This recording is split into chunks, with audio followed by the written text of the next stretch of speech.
کیونکہ صوفیاء central Asia میں بیٹھے ہوئے تھے اور وہ ٹارگٹ کر رہے تھے ہندوستان کے شرک والے معاشرے کو، ایک ایک بندہ تیار کر کے وہ یہاں بھیج رہے تھے کہ وہ توحید کی شمع جلائے. تو حسن زنجانی کو یہاں بھیجا گیا. جب یہ شیخ علی بن عثمان حجویری رحمۃ اللہ علیہ کی فراغت ہوگی تو ان کو شیخ نے کہا کہ آپ لاہور چلے جائیں. تو انہوں نے اختلاف کیا کہ وہاں پہلے ہی موجود ہے حسن زنجانی، تو میرے جانے کی کیا ضرورت ہے. آپ نے کہا کہ آپ میرے حکم کی تعمیل کرو.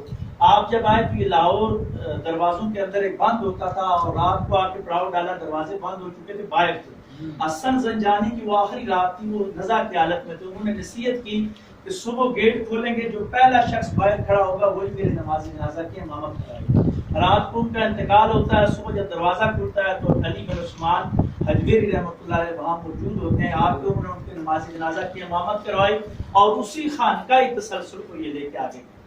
اور کسی انگریز نے بڑی خوبصورت بات کی کہ برے صغیر میں مغل آئے، تغلق آئے، لودھی آئے، انگریز آئے، سب کے پرچم سرنگو ہوتے رہے، لیکن علی بن عثمان حجویری کا جو پرچم ہے وہ ہمیشہ بلند رہا.